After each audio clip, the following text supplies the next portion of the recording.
Olá, eu sou João Lara Eu sou João Vitor Porto. E eu sou o Bruno. e nós somos os idealizadores do Project Cash. É isso aí. O Project Cash, a gente vai trazer alguns convidados especiais para abordar alguns temas muito interessantes. É bom lembrar também que nós vamos levar um aspecto mais engraçado, descontraído, nada muito pesado. Vamos para a conversa, pessoal. Até lá.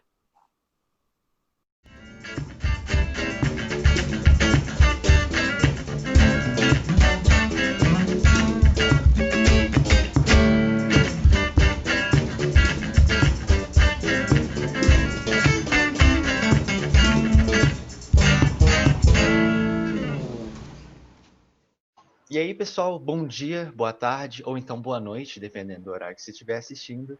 Nós somos a galera aqui do Project Cast, trazendo mais um episódio com vocês, episódio número 3.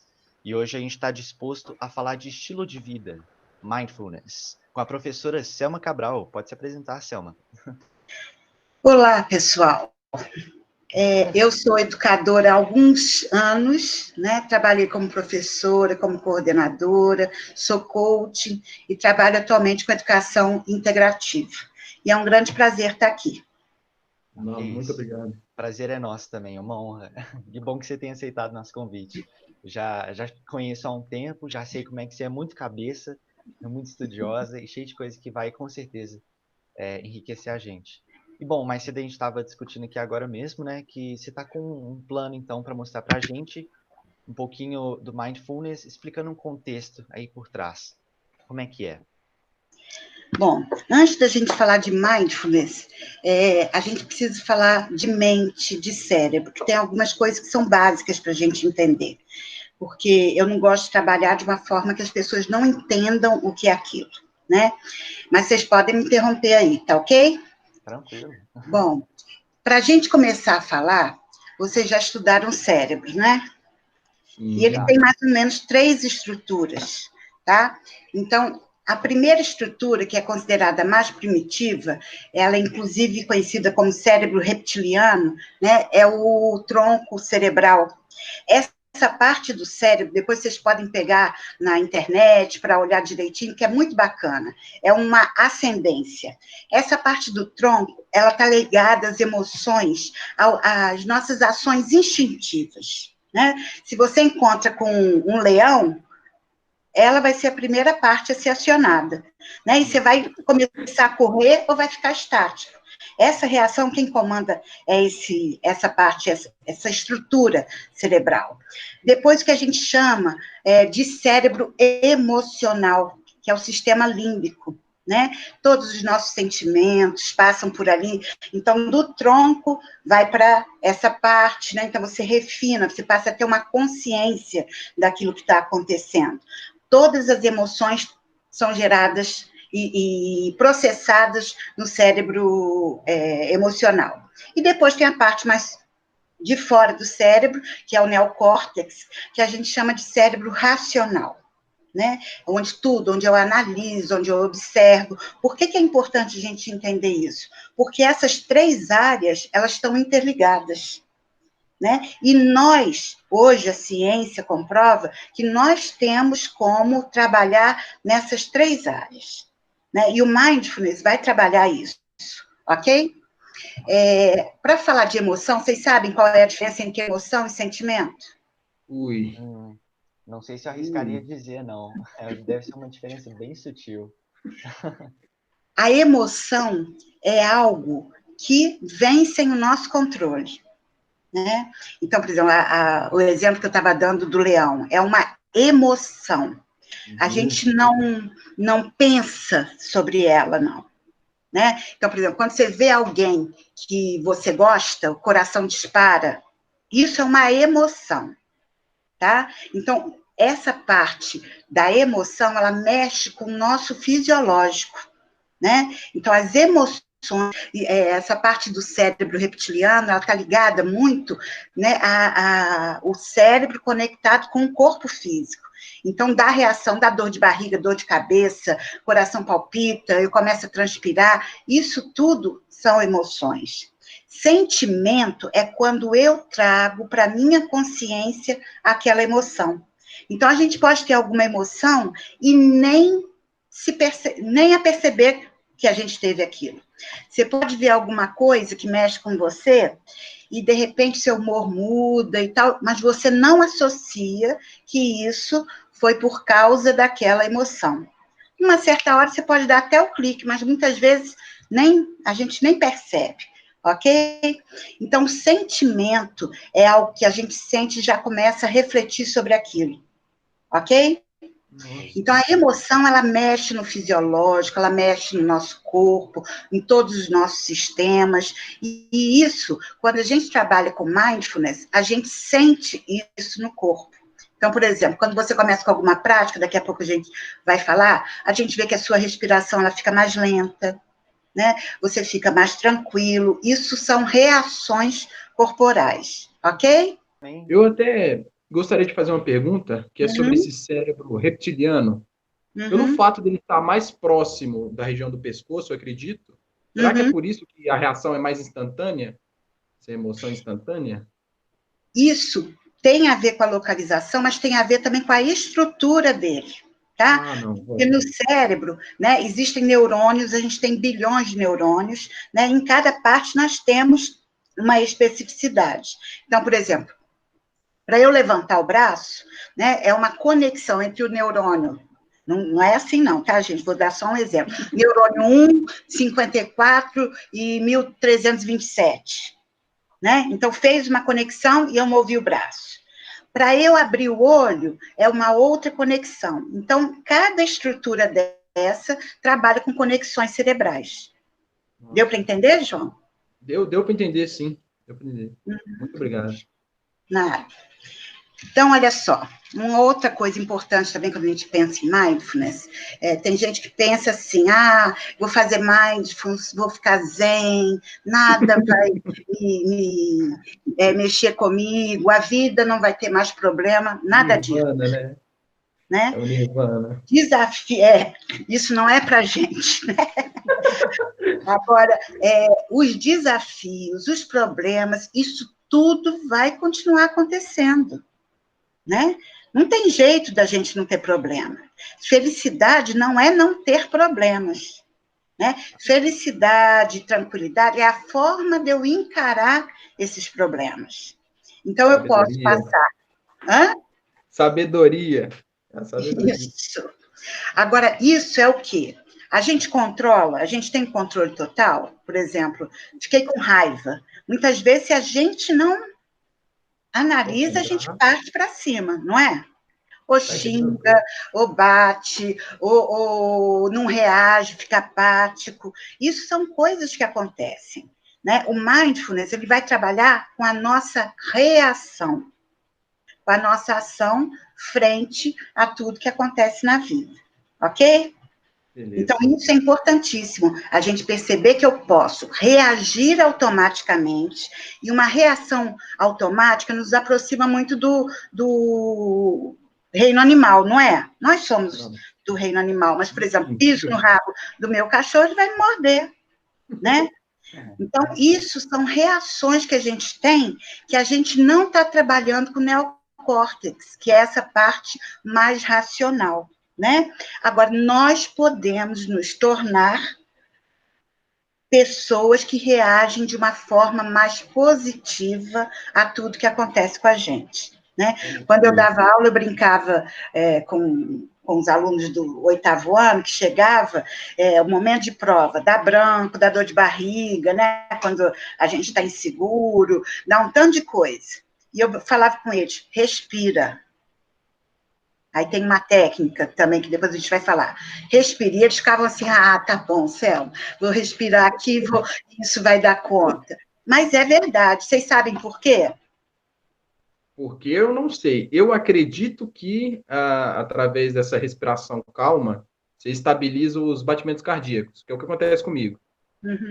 Não porque eu fico muito nervoso na hora de fazer prova, mas, às vezes, quando eu vou fazer algum tipo de exercício físico, como eu tinha desritmia cardíaca, é uma forma de tratar essa respiração. Porque aí, se eu não fizesse essa respiração, eu morreria, né? Então, eu tive que adaptar. Mas era o que acontecia comigo. Eu não sei aí se o meu cérebro... Tem a ver, sim. Qual é o combustível do cérebro? que é importante para ele funcionar bem? É o oxigênio. Tanto que tem aquelas crianças que, no momento do parto, não conseguem respirar direito, né? Nascem com uma paralisia cerebral, né? Faltou oxigenação naquele momento, e faltando oxigenação, isso promove algumas lesões, né? Isso quando você fica um tempo maior sem respirar. Mas no momento de uma raiva, vocês já agiram assim, com um grito, ou falando alguma coisa que depois ele fala, poxa vida, por que eu fiz aquilo? Que bate um arrependimento? Eu tenho esse arrependimento. Normalmente, quando eu fico muito nervoso, eu gosto muito de me alimentar. E aí eu vou comer. Aí depois eu falo, não, nem tava com fome e tal. Eu fico meio Então, mal. você vai fazer o seguinte, agora você vai entender que você não precisa comer. Quando você vai para comer, você muda a sua respiração e você melhora. Mas a gente não precisa comer, a gente precisa respirar, né? No momento da raiva, nossa respiração fica muito ofegante, não fica? Eu Então, fico o meio que ofegante mesmo. acontece? Quando a gente respira, um pouco do ar vai para o pulmão, mas um pouco vai para o cérebro também. E no momento da raiva, como a minha respiração fica mais ofegante, fica mais curta, vai pouco oxigênio. E aí, o cérebro, essa parte do neocórtex, não consegue exercer a função dele na sua potencialidade. Sobre Então, aquele negócio perdão a interrupção, sobre aquele negócio sobre ficar cego de raiva, será que é esse negócio de falta de oxigênio também? Não é uma falta de oxigênio que vai lesar o cérebro, mas é uma falta de oxigênio, né? Reduz a quantidade do oxigênio, igual um carro quando está acabando a gasolina, ele não fica engasgando, Sim, né? Assim é o cérebro também, né? Eu não tô matando neurônios, não estou lesando, mas a capacidade cerebral, ela é alterada. Então, na hora de uma raiva, a gente não consegue pensar direito. Então, o que a gente faz na hora da raiva? Respira. Né? Trazendo essa consciência. Ficou com raiva? Porque na hora da raiva a gente não para respirar normalmente, não. Agora aí já entra um pouco de mindfulness. Mindfulness é consciência. Eu tendo consciência, conhecimento disso, eu posso usar esse conhecimento a meu favor. Então, na hora da raiva, se eu começo a respirar, a minha respiração para de ser curta, né? Que eu vou forçando levar a oxigenação, vocês vão sentir que a ação de vocês vai ser diferente. Né? Vocês vão conseguir ter uma ação mais positiva sobre isso. Ok?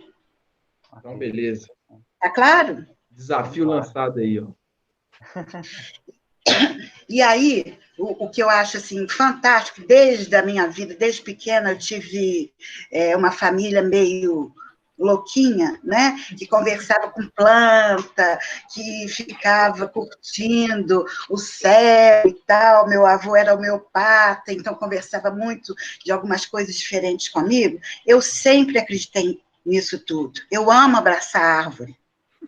E as pessoas ficavam assim, lá vai a doidinha de abraçar a árvore. Hoje, já tem experimentos na Unifesp, na USP, que mostram que abraçar a árvore muda. E é bom para a saúde. Né? Então, agora eu falo, tá vendo, gente? Eu já sabia que a árvore é bom para a saúde. Né? Então, nisso tudo, hoje, o que está acontecendo? Quando meu filho era pequeno, quando ele nasceu, eu optei por homeopatia. Né?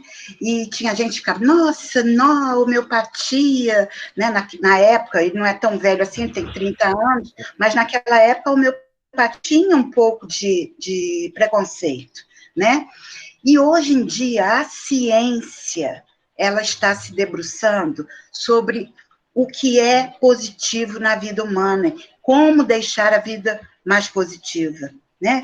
Que aumentou a ansiedade, aumentou a depressão, foram aumentando algumas doenças, né, ligadas à emoção, e isso foi chamando a atenção.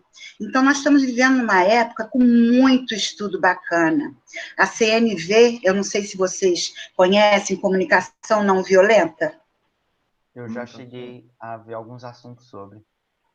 CNV é fantástica, a psicologia positiva é fantástica, né? Em vez de focar no que é negativo, no problema, vamos focar no positivo. vamos trabalhar isso. A ciência da felicidade, né? Porque a felicidade esse estudo se tornou científico. Então, o que a ciência da felicidade ela apresenta não é uma coisa intuitiva, não é uma coisa que não tem uma comprovação científica. Hoje em dia, nós temos comprovação científica. Em Harvard foi a primeira universidade a colocar em todos os cursos, colocar no currículo uma disciplina que é felicidade. Por quê? Porque eles perceberam que os estudantes, quando entravam em Harvard, estavam super felizes. Entrei na universidade top. Passava o tempo, essa felicidade ela ia desaparecendo, né? E os problemas iam aumentando, né? A ansiedade, isso. E dentro de Harvard tem um professor que começou a estudar isso. E a partir desses estudos foi a primeira universidade que colocou a ciência da felicidade. Hoje, a Universidade de Brasília tem, a Universidade Federal do Rio de Janeiro tem. Então, isso está crescendo, né? E nós, então, estamos vivendo num tempo onde esse conhecimento, ele está aí e pode ajudar, pode entrar a nosso favor, né? É muito bacana isso, tá? Então, a base disso tudo é o quê? Nada é milagroso, né? Eu adoro as coisas da mente, mas eu não gosto muito, isso é particular meu, tá? As questões mais de autoajuda, eu tenho um certo cuidado, por quê? Porque a pessoa vai fazer, nossa, isso, que bacana, então todo dia à noite eu vou pensar nessa frase que a minha vida vai mudar. Não adianta pensar nessa frase se não tiver mudança no comportamento, né? Então, a questão toda está na mão da gente, né? Tem o Sartre, que é um filósofo que eu amo, ele fala mais ou menos assim, né? Que não importa o que fazem com você, o que importa é o que você faz com o que fazem de você. Né? Não importa a circunstância, não importa a pessoa, nós não vamos mudar o mundo, nós não vamos mudar as pessoas, então não importa o que chega a mim. O que importa é o que eu vou fazer com aquilo que chega a mim. Né? Eu vou reagir de uma maneira negativa ou eu vou tentar reagir de uma forma mais positiva? Vocês já perceberam que, por exemplo, se a gente começar a brigar e duas pessoas começam a brigar e se insultar, a coisa vai crescendo, não vai? Agora, se uma pessoa está com raiva, começa a xingar e a outra fica mais tranquila, o que acontece? Já era. Muda, energeticamente muda. Hoje está aí também a física quântica, que eu amo, né? Energeticamente você está mudando uma situação. Nós somos constituídos de elétrons, nós emanamos energia. E a nossa energia pode ajudar ou não a outra pessoa. Então, se eu não entro nessa vibração, nessa frequência, a outra pessoa vai acalmando. Ela pode até, no final, virar e falar, pombas, estou aqui brigando com você, você não fala nada. Você vira e fala, não, nesse momento eu realmente não vou falar nada. Né? E aí vai acalmar e depois a gente se encontra para resolver aquilo de uma maneira mais positiva. Né? Trabalhar mindfulness, trabalhar a ciência da felicidade, não quer dizer que a gente tem que engolir sapo, de jeito nenhum. Tá? Era isso que eu ia perguntar, sobre essas ações, né? Porque eu não vou botar a mão no fogo para defender todo mundo, mas vamos colocar aí, de 1 a 10 pessoas, sempre tem um maluquinho ali dentro, que está ali dentro para cutucar. E aí, por mais que você tenha todo o controle ali na hora, nossa, rapaz, às vezes é difícil mesmo. Aí... Mas, João, sabe o que eu amo? Mindfulness. Mindfulness, vou adiantar aqui um pouquinho. São 8 semanas de encontro, num encontro semanal, né, que a gente faz. Em 8 semanas, as pessoas sentem a mudança. Ela não está forçando mudança, mas ela começa a perceber essa mudança. Então, ela começa a mudar realmente, né? Então, a visão dela, da vida, do mundo, dela mesma, começa a mudar, né? Agora, quando eu estava falando de engolir sapo, não. Se alguém fez alguma coisa que a gente não gostou, não é calar, é saber falar. Ótimo. Né? Então, é saber agir. Né? A comunicação não violenta fala muito disso, porque todo mundo, uma reação de uma pessoa que nos assusta, ela revela uma necessidade dessa pessoa, que muitas vezes a gente não identifica. Toda reação nossa revela uma necessidade. Então, por exemplo, você está namorando com uma menina, a menina está conversando com um cara e você começa a sentir ciúme, né? E aí você faz alguma ação que não demonstra para ela o que você está sentindo. Ó, vou embora, não estou nem aí, tchau, tarará, tarará. Mas a sua necessidade era o quê? Atenção. Né? Então, quando a gente começa a falar das nossas necessidades e ouvir a necessidade do outro, a vida fica mais respeitosa. Porque se eu sei que você não gosta de jiló, eu não vou fazer jiló se você vier comer na minha casa. Eu também não gosto de jiló. Eu amo.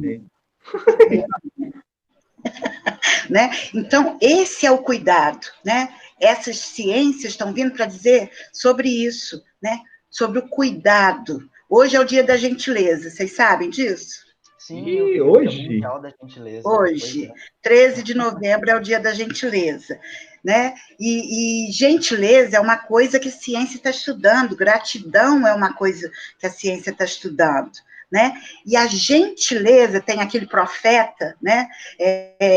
Que viveu no Rio, que dava flores, que escrevia coisas boas no muro para as pessoas lerem coisas boas. Ele é muito interessante, isso é legal depois de vocês pesquisarem. Ele falava isso, né? Gentileza gera gentileza. Rapaz.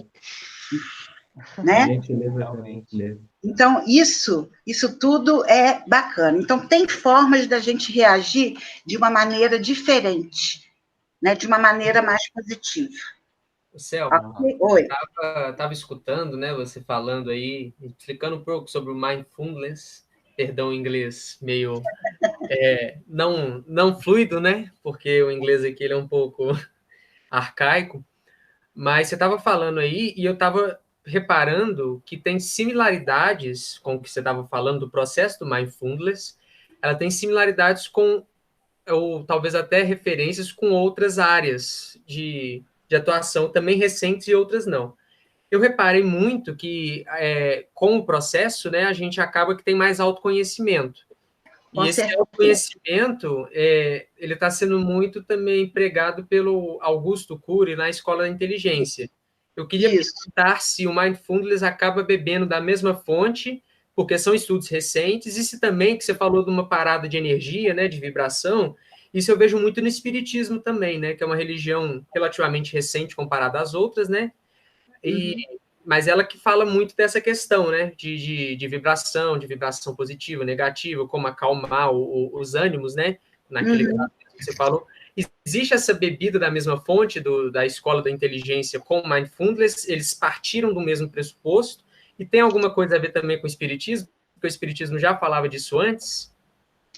Olha só, todos bebem na mesma fonte, né?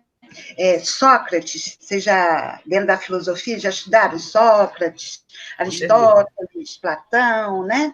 Desde aquela época, que ali são os primeiros registros que a gente tem. Se tivesse registro anterior a eles, porque eu acho que isso é uma busca do ser humano desde muito antes, né? O que Sócrates falava? A chave para a felicidade, para a vida boa, é o autoconhecimento. Conhece-te a ti mesmo, né? A filosofia grega já falava isso. Quem não se conhece, não tem como conhecer o outro, não tem como ser feliz.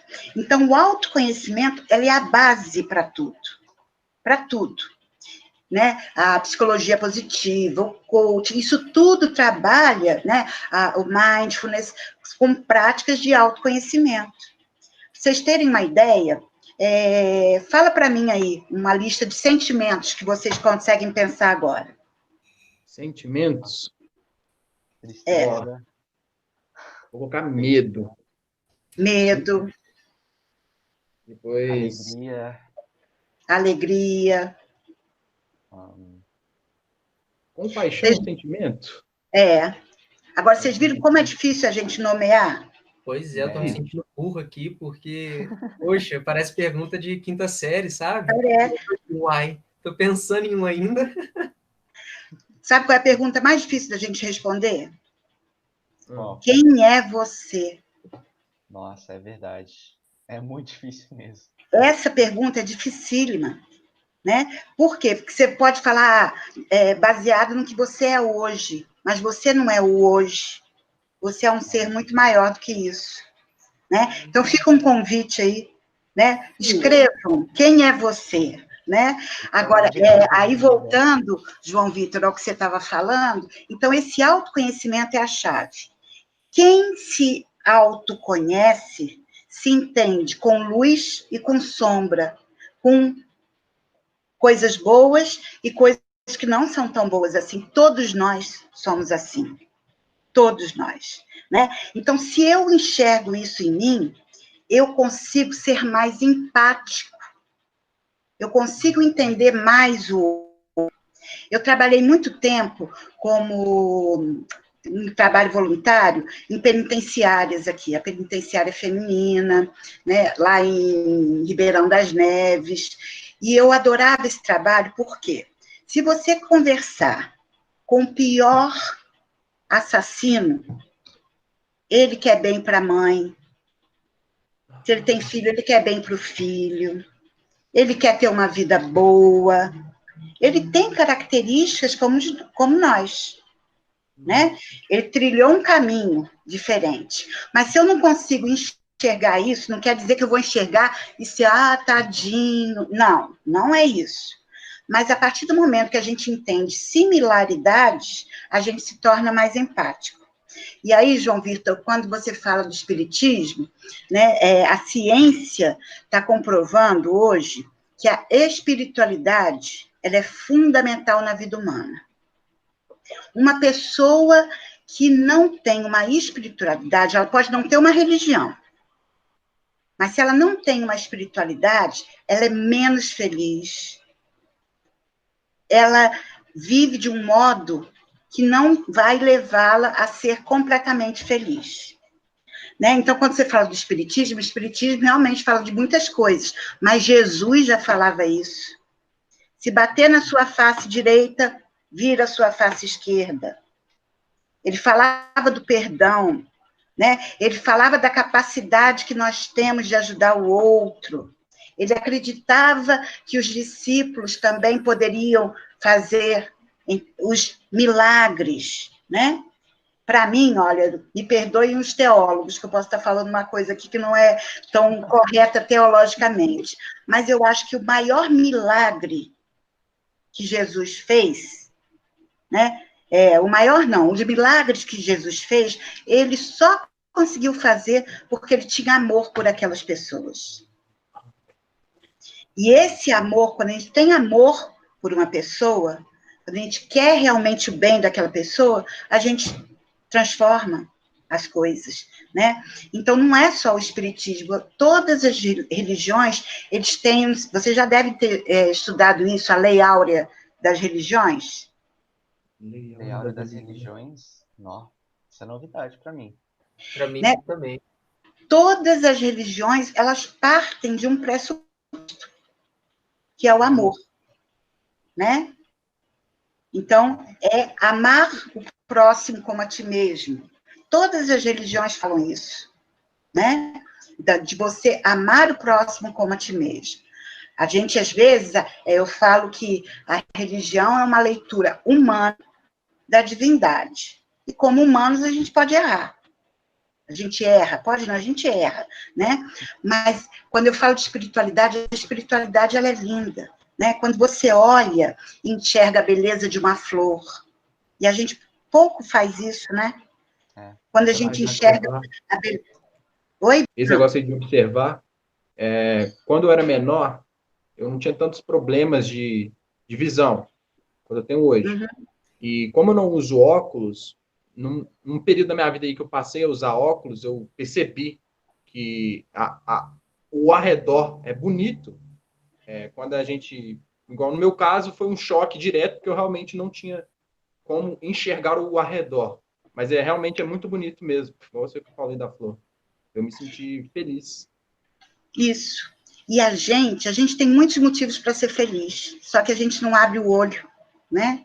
Então, você está andando na rua, você pode ver uma florzinha nascendo entre as pedras, entre paralelepípedo. Isso, para mim, olha que lindo.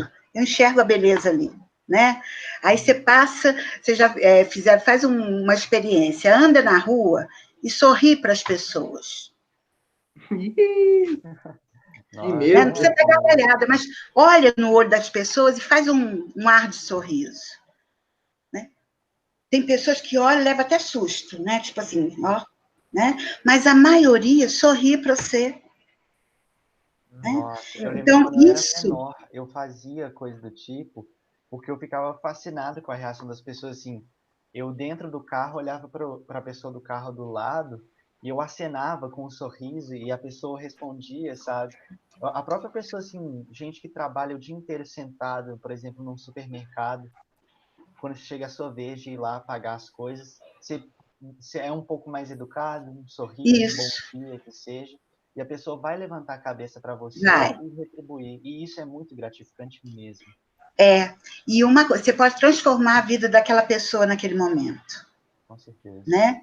Quantas pessoas a gente encontra, né? Isso é gentileza, né? Quantas pessoas a gente encontra e a gente é rude, né? A gente está na fila de um caixa, a gente não agradece a pessoa, né? A gente não dá um sorriso, a gente não conversa, né? Então, essas coisas que com essa correria da vida da gente, a gente foi, entre aspas, perdendo, elas são fundamentais. E aí eu volto num ponto, viver no piloto automático, isso é péssimo. Ave Maria, isso é ruim mesmo. Qual foi a primeira coisa que vocês fizeram quando acordaram hoje? Nossa, eu já vim para aula, juro. Eu fui cuidar da meus minha dentes. e já vim para aula ligando rápido. Eu nem tomar café eu tomei direito, para você ter ideia. E você, Bruno? Eu acho que eu lembro de ter levantado bem zonzo, né? Bem sonolento. Mas antes de eu tenho costume de ligar o computador também por causa da aula, né? Que a gente tem de assistir cedo.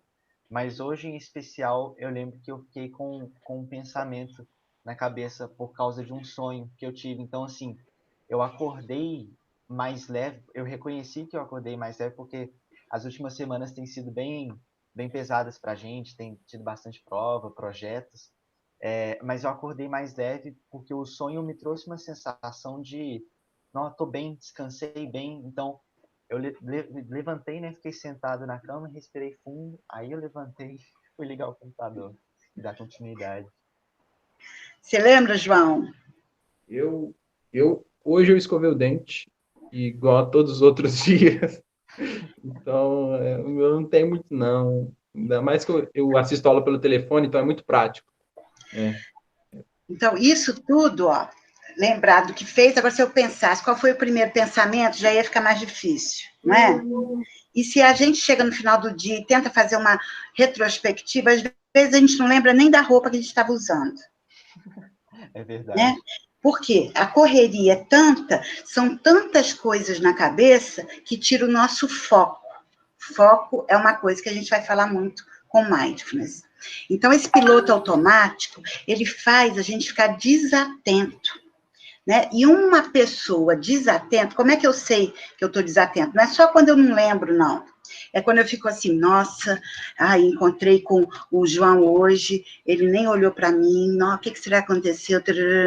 Esses pensamentos, eu estou supondo coisas que eu não vou chegar a solução nenhuma. Eu tenho os pensamentos que ou eu estou emitindo um julgamento, ou eu estou buscando entender uma coisa, ou revivendo o passado. Nossa Senhora, encontro com um cachorro na rua, ai meu Deus, aquele cachorro me mordeu. O outro, nem sei como é que é aquele cachorro, eu já vou Mas esses pensamentos tiram o foco da gente para o que é essencial. E no piloto automático a gente vai reagindo, né? Por exemplo, se a gente acha que alguém olhou torto para a gente, né? A gente fica, nossa, ele olhou torto para mim hoje. Então, como é que nós vamos reagir? Ou a gente vai olhar torto para ele também, ou a gente vai ficar na defensiva, né? E às vezes ele nem olhou torto. A gente tem que ter o trabalho de virar e falar assim, alguma coisa, né? Te fiz alguma coisa? Não, porque eu achei que você estava me olhando. A gente não faz isso, a gente fica reagindo de acordo com pensamentos que são irreais, né? E aí vamos começar a entrar no mindfulness. E aí, João Vitor, você fala do inglês, né? Eu gosto muito de falar já na nossa língua, porque eu acho que a nossa língua é a que a gente tem que falar. Tem gente que fala que mindfulness é atenção plena. Eu não gosto de falar muito de atenção, não. Eu gosto de falar concentração plena, né? Eu posso estar atento, mas eu posso não estar percebendo as minúcias da coisa. Quando eu estou concentrado, eu estou ali focado. Então, eu gosto muito de concentração plena, tá? E é um processo que visa o quê? Fortalecer a nossa capacidade mental. E aí, dentro do mindfulness, eu vou falar um pouquinho com vocês sobre âncoras, né? O que é uma âncora, quando a gente fala no coaching, no mindfulness, na psicologia positiva? Âncora é o quê? A âncora traz o navio, né? Fixa o navio naquele lugar, não é? Então, tem certas ferramentas que vão nos firmar no nosso interior, né? Então, essas são âncoras, tá? Que a gente vai falando. E a âncora básica do mindfulness é a respiração. E aí, João Porto, não é ficar 1 minuto e tal, né? É o quê? É a gente prestar atenção, independente do tempo, né? A gente está conversando aqui, vocês estavam prestando atenção na respiração de vocês? No exato momento que você falou, minha respiração automática desligou, eu tive que voltar a respirar. Pois é, a gente tem essa brincadeira que a gente fala de desligar a respiração automática, porque a respiração é realmente involuntária, né? Mas aí quando desliga a respiração automática, o nosso cérebro se atenta, tipo, nossa, é verdade, a gente respira, né? E a gente começa a ficar meio eufórico, porque a gente não tem muito controle. Tem uma lenda hindu que eu gosto muito, que fala o seguinte, que quando você encarna nesse planeta, você encarna com um número X de respirações. Quando você chegar naquele número, pum, acabou. Né? E eles falam o quê? Uma pessoa estressada, como é que fica a respiração dela? Vai viver pouquinho. Pois é, vai acabar mais então, rápido. Nessa lenda, eles falam que a gente consome a vida da gente de um modo que não é bacana, né? Então, uma pessoa mais tranquila, ela tem respiração mais tranquila. Então, ela vai viver mais, né? De acordo com essa lenda. Né? É uma lenda, mas é uma lenda que faz a gente pensar, né? Então, aqui, na química, o fato de nós utilizarmos o oxigênio como fonte de energia é a mesma causa de morte. Uma morte natural é por causa da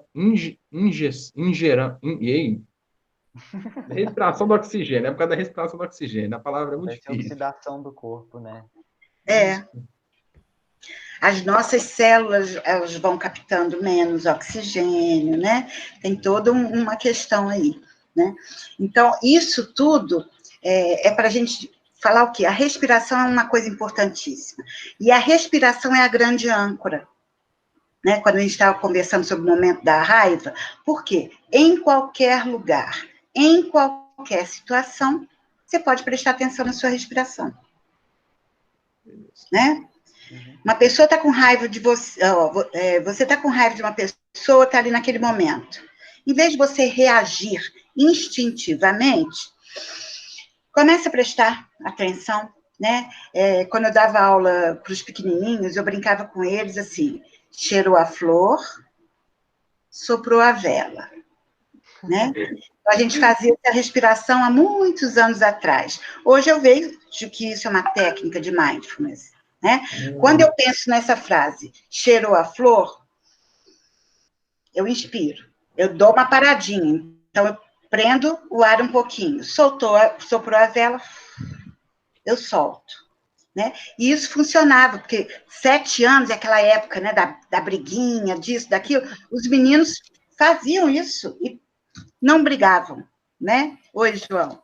Aqui, só rapidinho assim, uma história, que quando eu comecei a fazer meu tratamento odontológico, a minha dentista, ela, até esqueci o nome dela agora, me fugiu da cabeça, mas ela não usava, quando ela ia fazer limpeza ou obturação, ela não usava anestesia.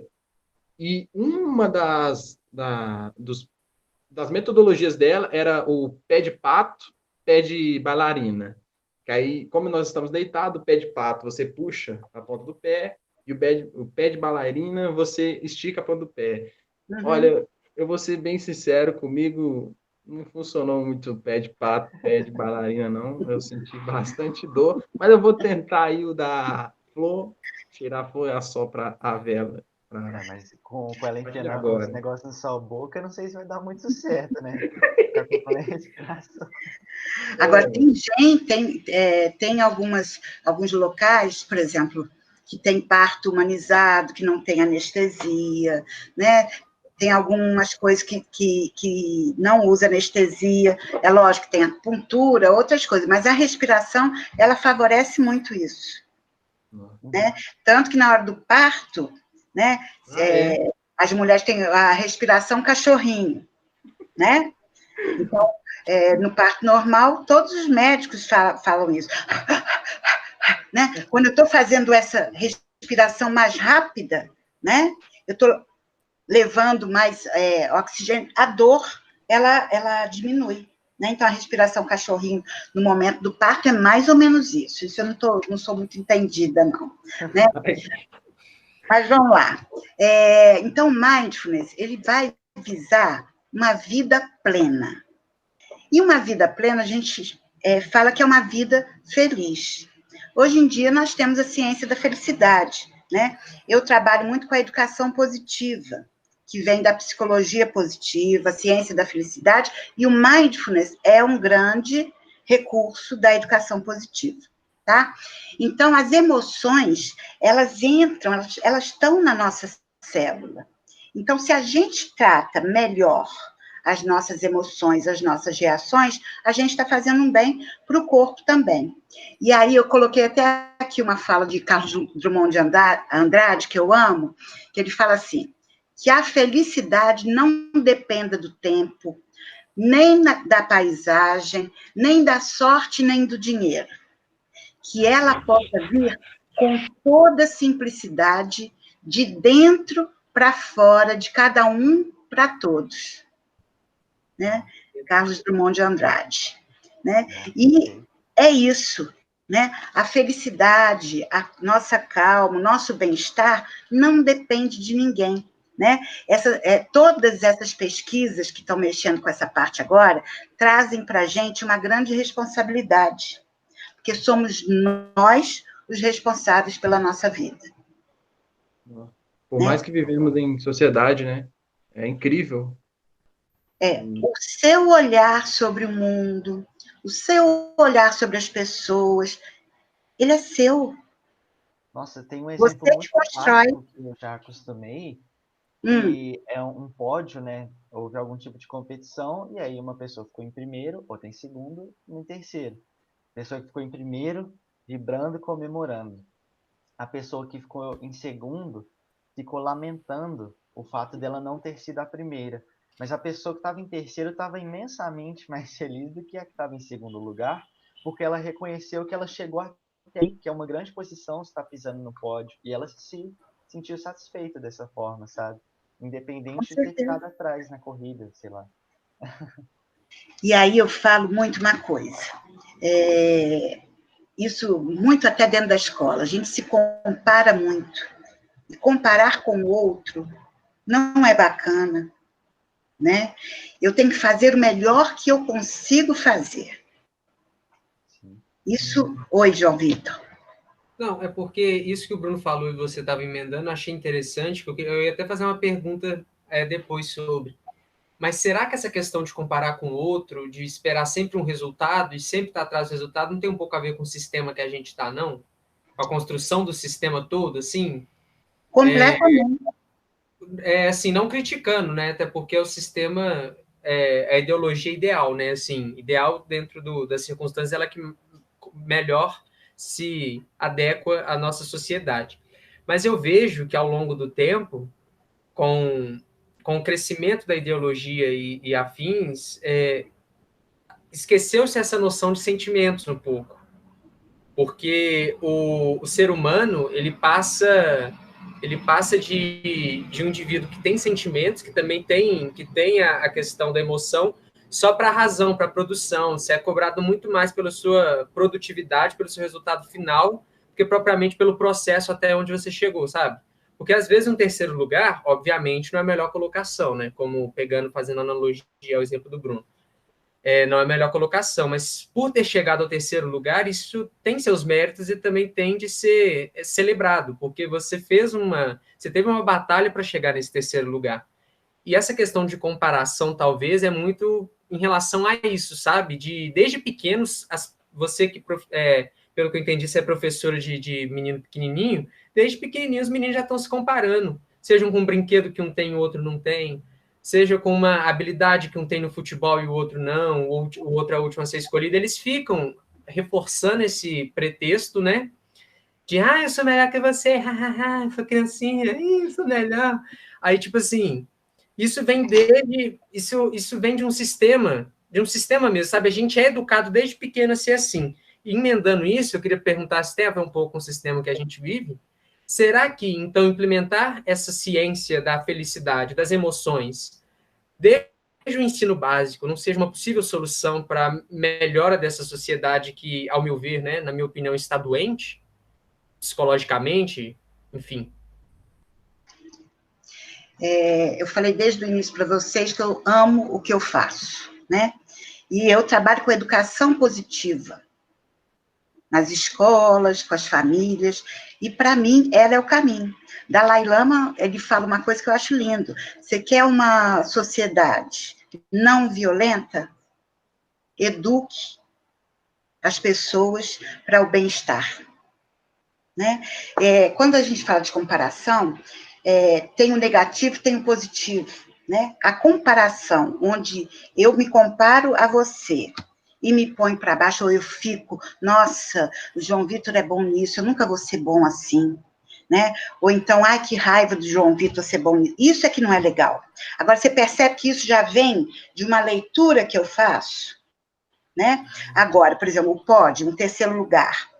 Eu posso estar feliz porque eu me esforcei e consegui chegar no pódio. Estou no terceiro, mas cheguei. Agora, eu também posso continuar almejando o primeiro. É verdade. Sim. Então, eu tenho que ter minhas estratégias, né? Não é eu ficar, não, eu sou assim mesmo, né? Falo que é síndrome de Gabriela. Eu nasci assim, vou morrer assim, né? Vou ser sempre assim. Né? Não, isso não existe. A neurociência está aí, mostra isso para a gente. Pode ser bacana. A gente pode ser o que a gente quer, né? Agora, enquanto a gente fica lamentando, a gente está perdendo tempo. A gente não está agindo para alcançar aquilo que a gente quer, né?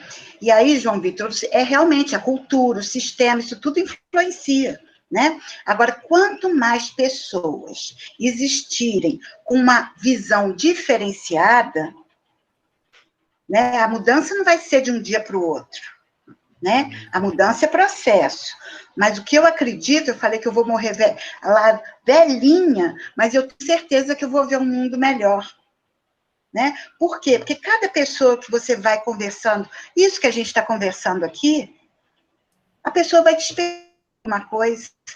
Um vai despertar muito, outro vai despertar pouco, outro não pode não despertar agora, mas em um determinado momento da vida vai lembrar, cheirou a flor e soprou a vela, né? Então, quando a gente se debruça em ter uma vida mais positiva, não quer dizer que a gente é perfeito, né? Não quero dizer que eu não sinto raiva, né? Nada disso. E que eu tenho reações que não são completamente bacanas, mas o que a gente busca tem que ser uma coisa melhor, né? Quando você tem essa intenção, se você, por exemplo, eu tenho intenção, né? Aí, vamos supor, que eu estou lá, fico falando disso, da gente reagir positivamente, mas chega um dia eu reajo negativamente. Eu corro esse risco, né?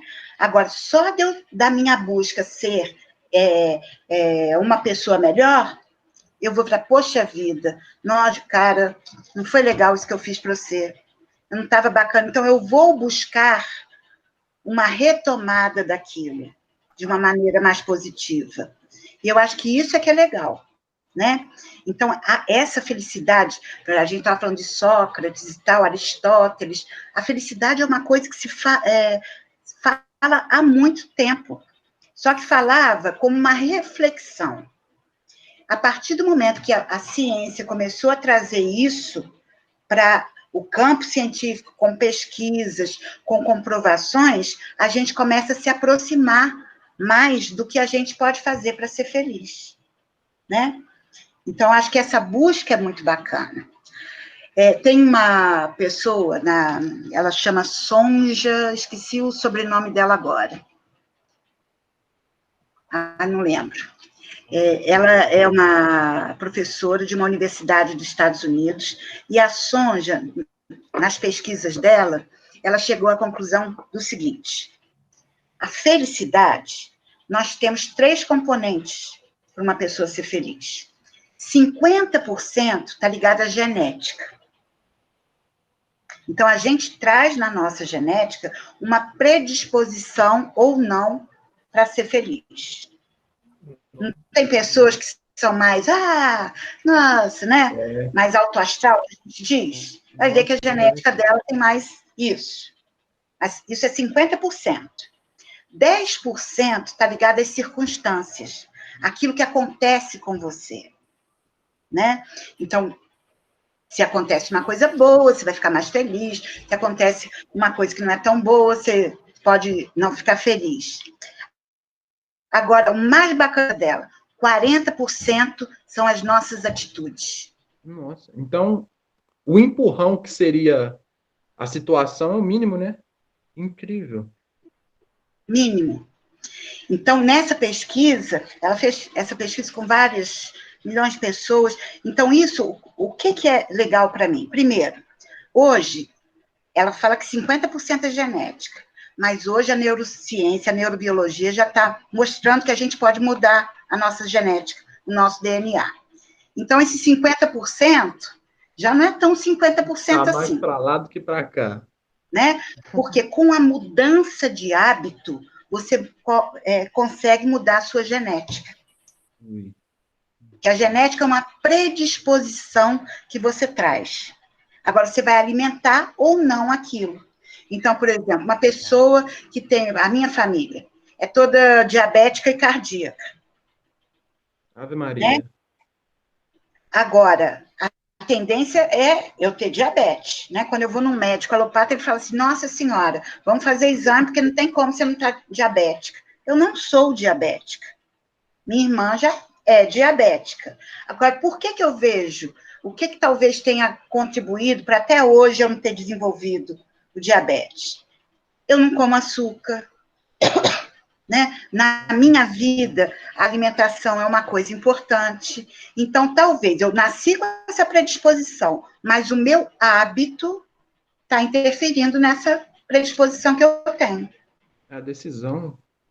A minha decisão, essa é a palavra. A gente decide ser o que a gente é.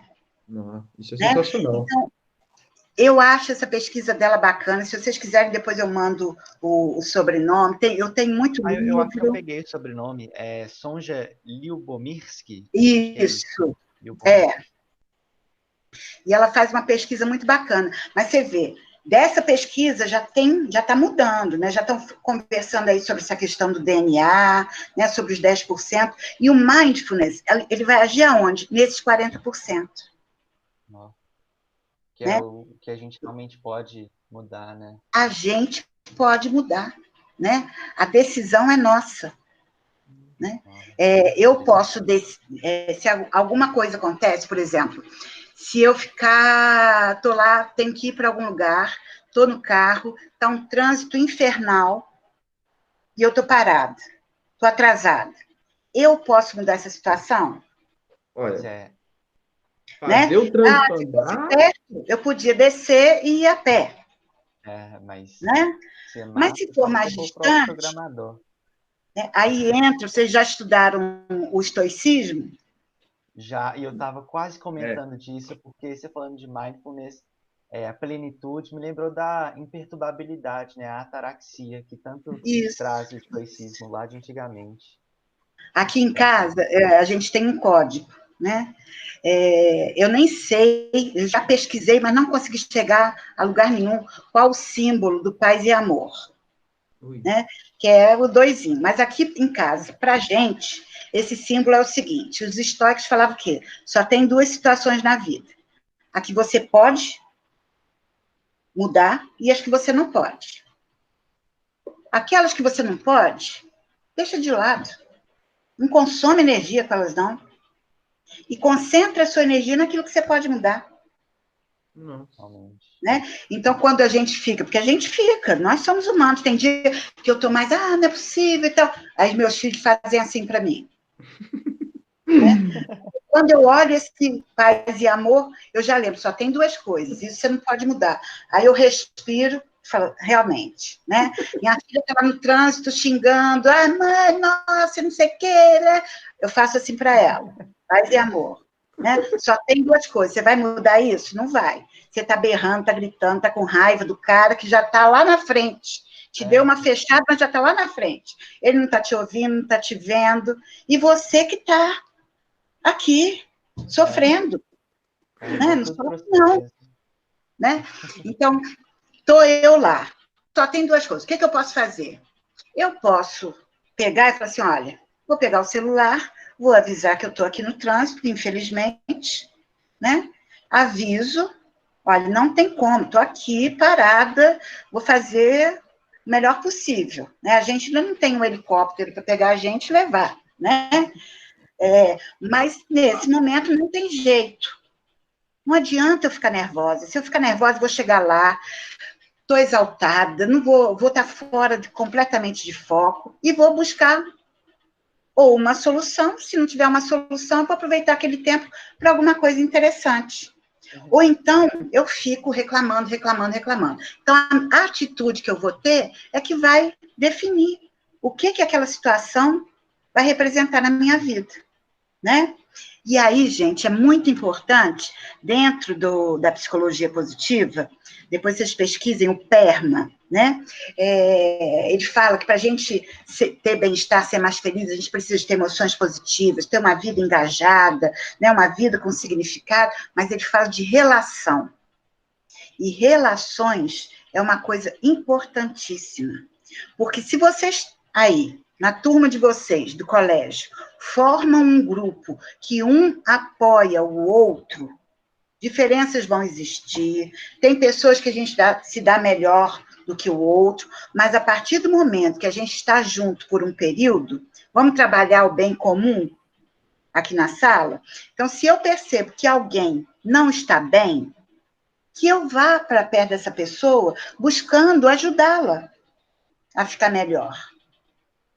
Né? Se eu percebo uma coisa... Então, essa minha atitude, a atitude do grupo, estar num grupo que coloca a gente para cima, é muito importante. Porque é muito fácil estar num grupo que coloca a gente para baixo, não é? Esse é. Isso mesmo, vai lá, quebra a cara dele, ele gozou sua cara, nossa, eu não aguentava, eu não né? O cara fica falando isso, e você tá aqui, você vai, leva ferro, e o cara ficou bonzinho aqui atrás. Mas ele que te instigou a raiva, ele fez aumentar a sua raiva. Né? Então, o grupo da gente é muito importante. Uma rede, a gente fala de uma conexão, uma rede é muito importante. Né? E aí, já que a gente falou em rede, vocês... eu adoro celular, eu adoro tecnologia, mas tem uma imagem, depois se vocês quiserem eu mando para você, que eu recebi semana passada no WhatsApp, que eu achei fantástico. Um celular e uma corrente de escravos com aquela bola, que eu não esqueci o nome. Né? Então, o celular nos escravizando. E ele está nos escravizando. Aí você falou. As redes sociais, o celular, a gente tem que ter... Aí vamos voltar para o cérebro. A gente tem que trabalhar com o neocórtex, né? A gente tem que ser um pouco racional. Por quê? Porque eu vou estudar e coloco meu celular aqui do lado. Eu não vou estudar direito. Esse é o maior papo. É o mesmo papo de, não, vou lanchar aqui, dar uma sonequinha de 5 minutos, mas daqui a pouco eu estou estudando. Depois, João, lembra que eu tenho que falar uma coisa desse intervalo de 5 minutos. Mas o celular, ele tem que estar longe da gente na hora que a gente está estudando. Eu não tenho que ficar escravo do celular, não. Né?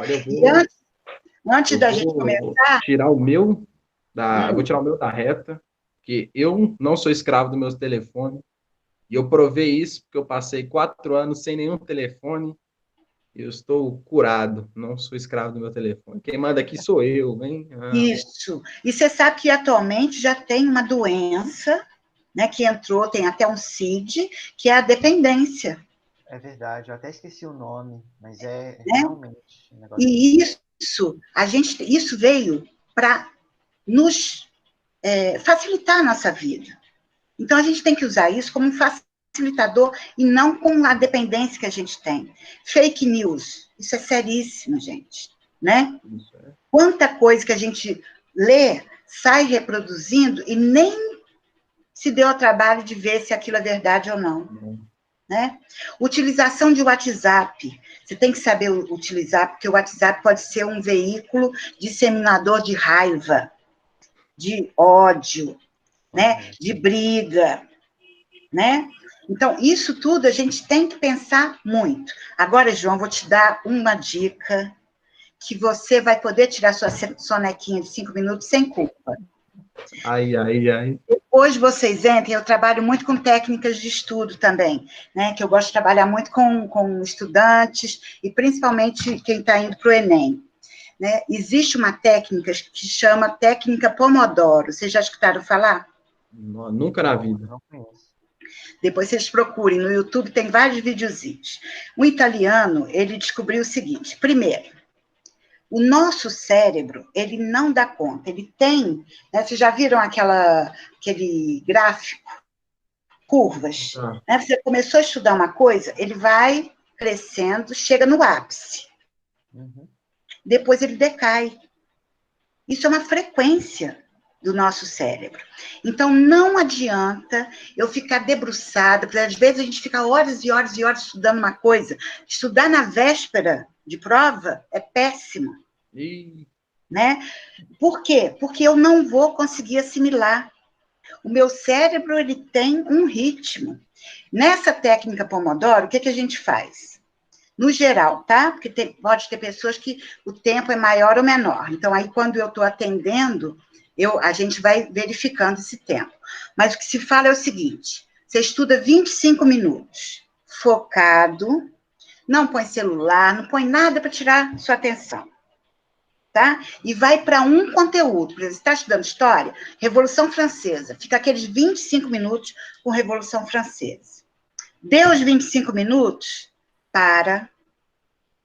levanta, vai tomar uma água, tira a sonequinha de 5 minutos. Você tem 5 minutos de intervalo. Não, o que você está fazendo?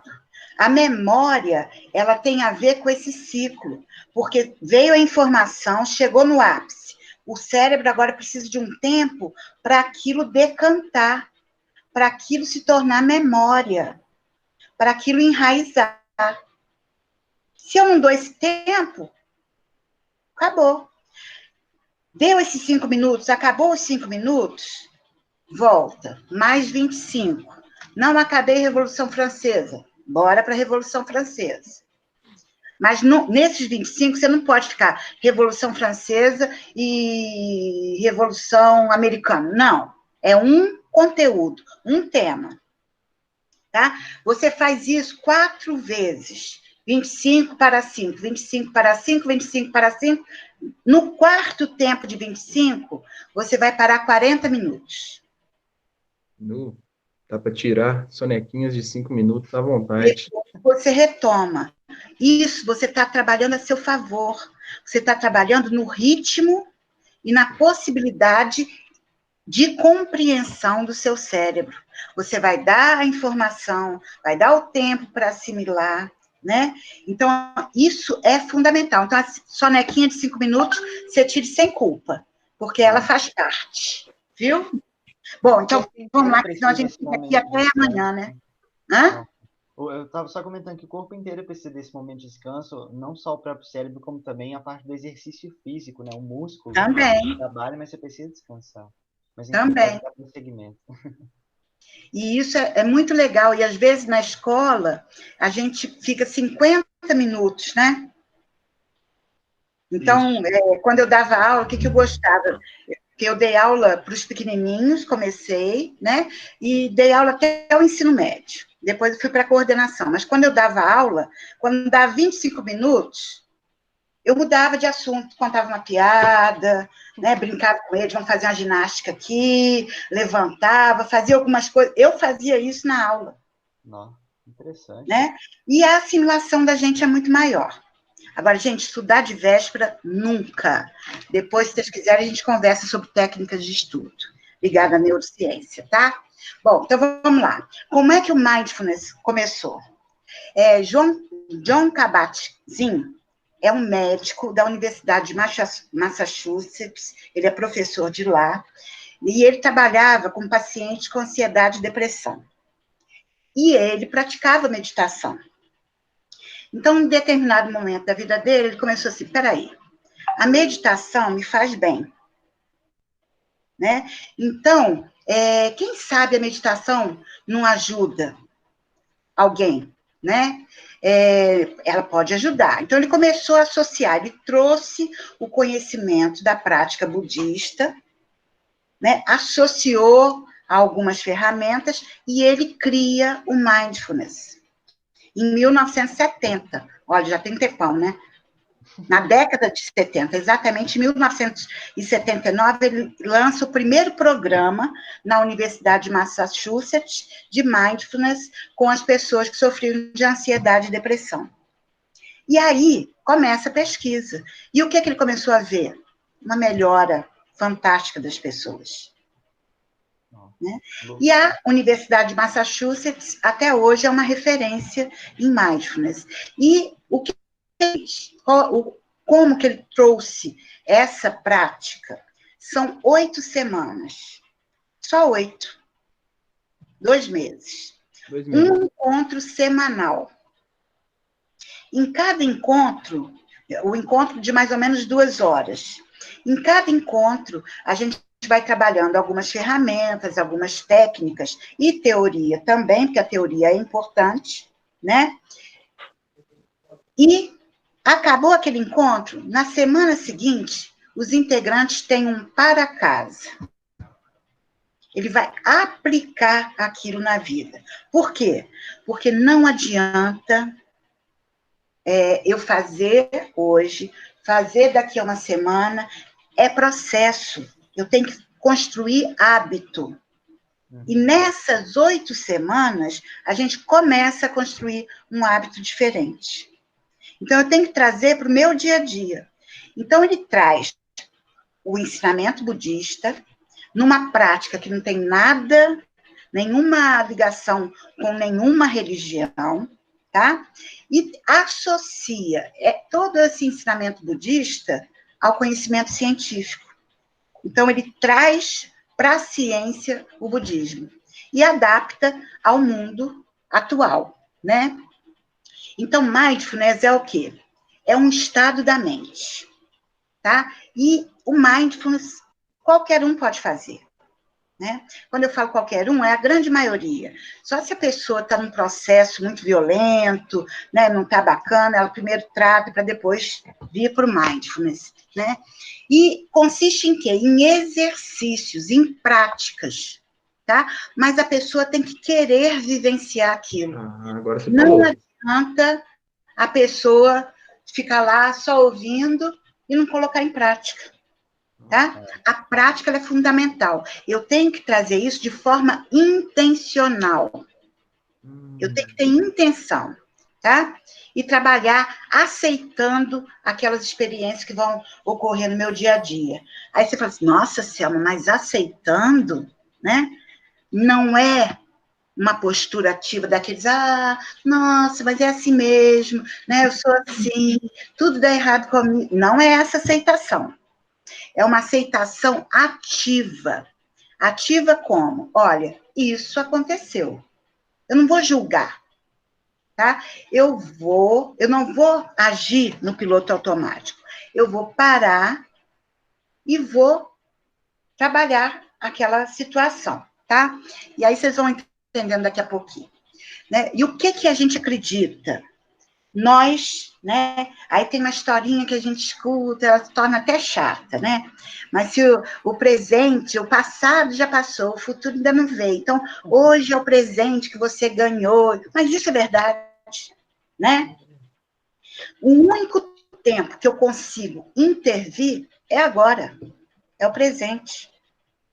Sim. Nossa. É E aquele agora... também, o poder Oi? do agora.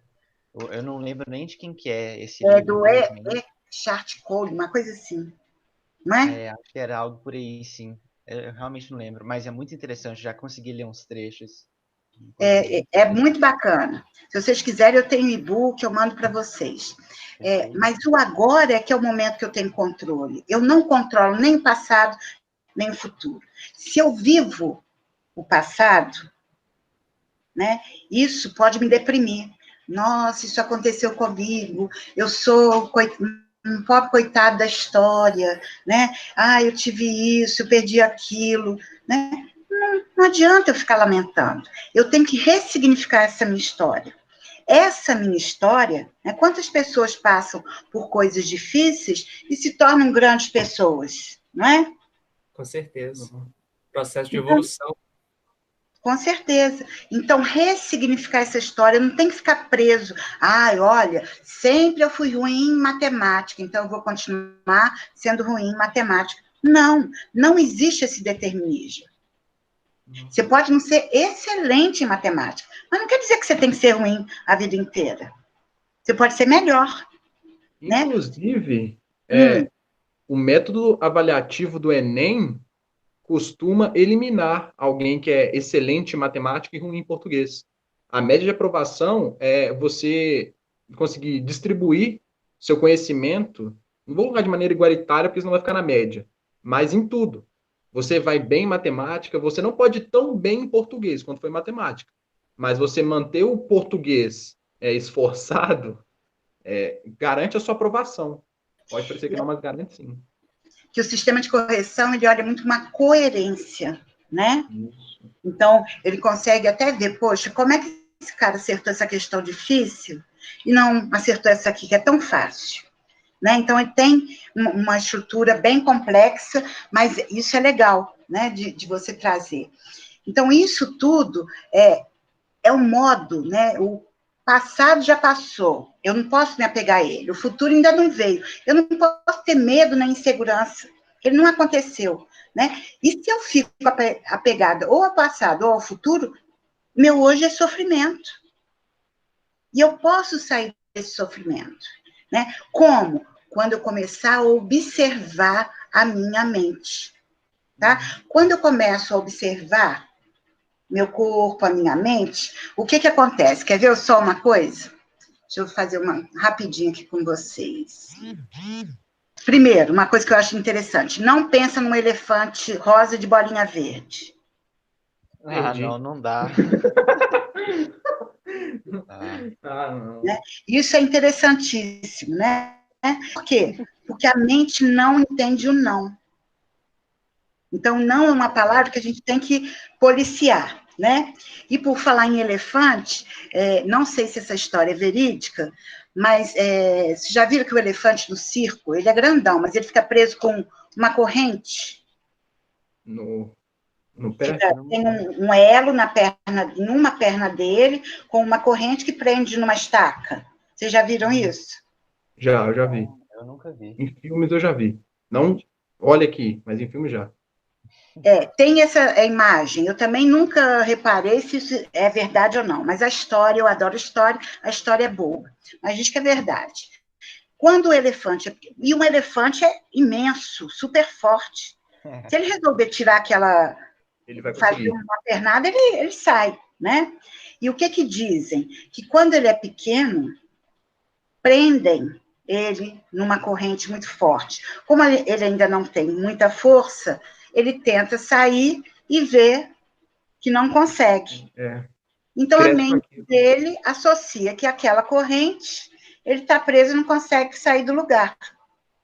Por isso que um elefante adulto, você pode deixar aquela corrente ali. E na vida da gente, muitas vezes acontece isso. Quantas coisas foram ditas para a gente que a gente acredita até hoje? Né? Se for começar aqui agora, nós vamos virar a noite aqui falando. E isso é legal da gente começar a pensar, né?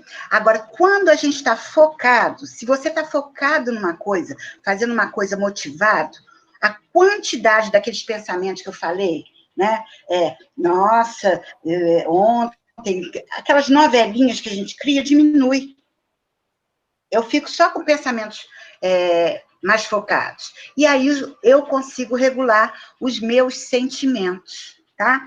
Então, numa pesquisa que foi feita também com várias pessoas, descobriu o seguinte, que quanto mais desatento, sem foco eu sou, menos feliz eu sou.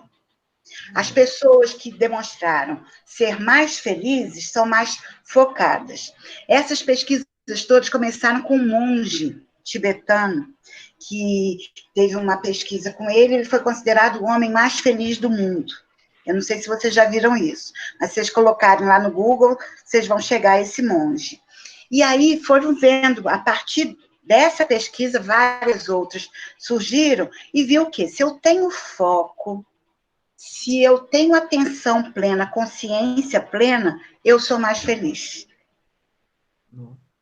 Eu enxergo melhores possibilidades. Aí tem uma música do Titãs que eu amo, que é o Mais Uma Vez, né?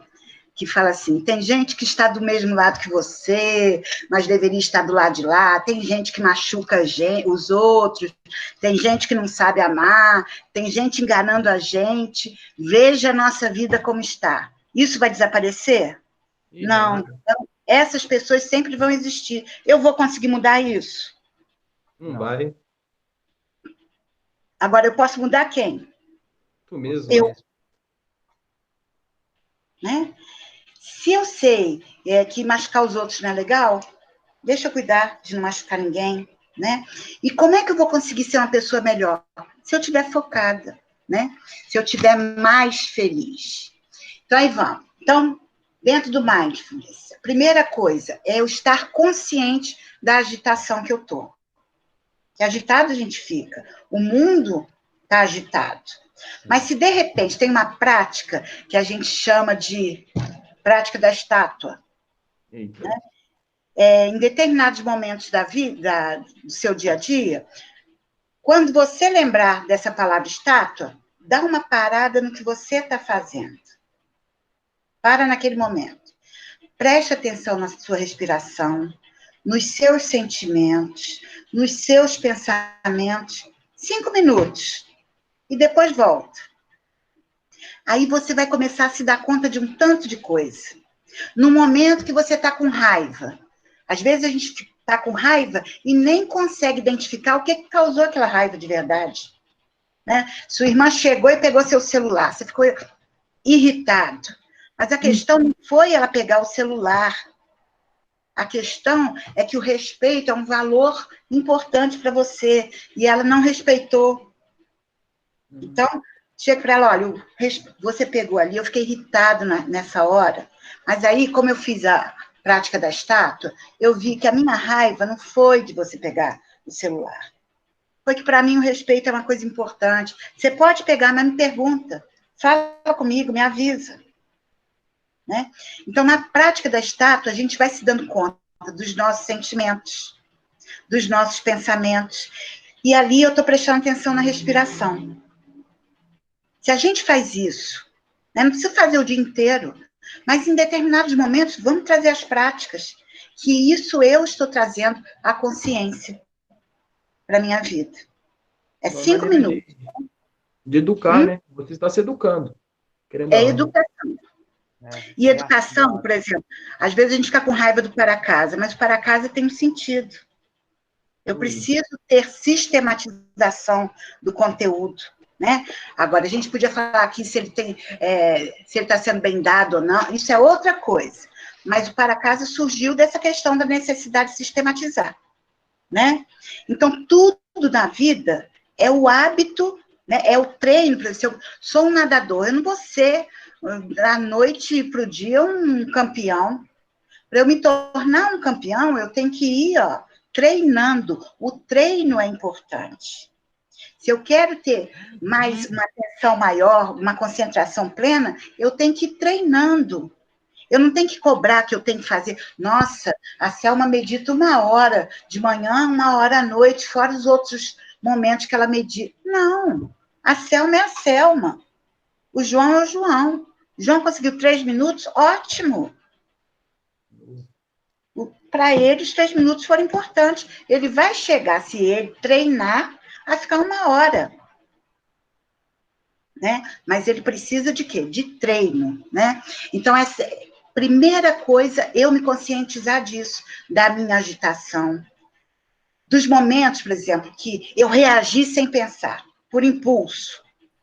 Né? No início, eu vou me dar conta disso depois que eu reagi. Não tem problema, mas eu já me dei conta, olha que ganho. Eu já estou vendo que eu reagi impulsivamente, que naquele momento faltou oxigênio para o meu cérebro, eu não agi, né, o meu neocórtex não funcionou legal, tem mais lá meu cérebro reptiliano, né? Só de eu entender isso, eu vou modificando a minha prática.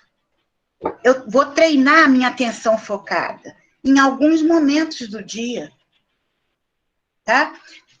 Tempo que eu conseguia, 3 minutos agora, 5 depois, agora eu estou aqui de boa, deixa eu fazer uma prática aqui, um tempinho maior, meia hora, beleza, vou fazer, tá? E eu tenho que estar vigilante, consciente das minhas ações. Oi, Bruno. Você está falando de basicamente se exercitar, né, criar o hábito, e eu lembro de uma época bem conturbada que eu já fui já tive a oportunidade de ser um adolescente estressado. E aí, por conta das próprias práticas do dia a dia, eu comecei a reconhecer o valor de algumas coisas mais simples, que nem você estava comentando mais cedo, por exemplo, de observar uma flor que cresceu num canto inusitado, sabe? E aí eu sempre olhava a janela e percebia o movimento suave das coisas, e as árvores que tinha ao redor, por mais que poucas. E eu tive uma fase em que a minha meditação, a princípio eu começava exercitando, focando na minha própria respiração. Eu tomava toda a minha atenção para minha respiração. Então eu fechava o olho, ficava contando, e como é que é? Sentindo o cheiro da flor e assoprando a vela. Pois é. E depois de um tempo, eu comecei a meditar pelo som, porque eu sou um cara muito auditivo e eu sou muito acostumado com os sons, eu sempre presto atenção em qualquer tipo de som. Então eu fechava o olho, direcionava toda a minha atenção para os ouvidos e começava a escutar os sons da rua, do vento, qualquer bichinho que passava, algum barulho diferente. E isso me tirava da cabeça qualquer problema da hora, eu ficava bem mais leve. Às vezes eu lembro que eu saía de uma prova, às vezes um pouco cabeça quente ou pesada, né? Tipo, não, poderia ter me dado melhor se não fosse por isso, por isso, por isso, ficar lamentando o que já aconteceu, né? Mas aí eu tomava esse tempo para controlar, pensar no nada, entre aspas, porque na verdade muita gente associa meditação ao pensar no nada, mas não tem como, sabe? Não A tem. meditação pelo menos no meu caso, eu acho que existem várias maneiras de uma pessoa se encontrar para poder meditar, né?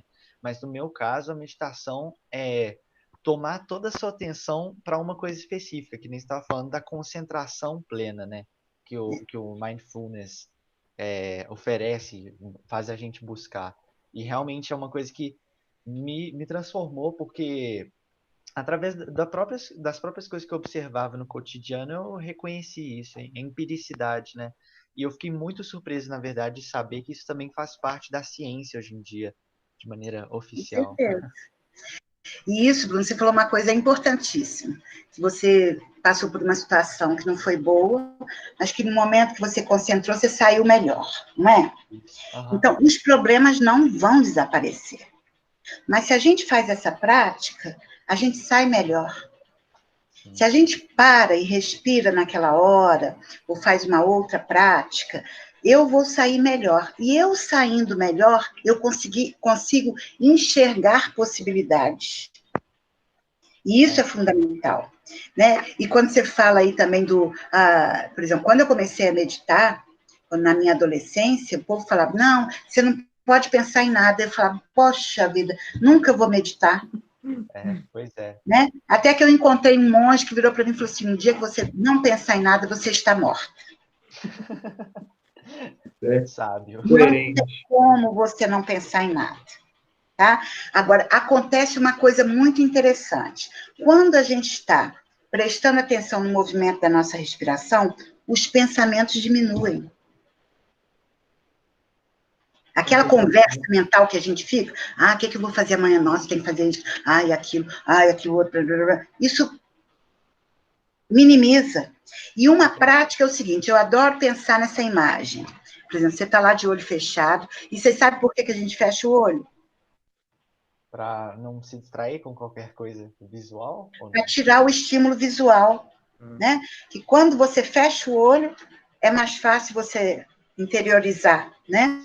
Então, você está lá de olho fechado, prestando atenção no ar que entra, no ar que sai, no ar que entra. Você pode pensar isso. Você vai vendo, né? Você vai vendo, por exemplo, preste atenção nesse momento aí agora, que eu sei que vocês não estão prestando atenção nisso que eu vou falar.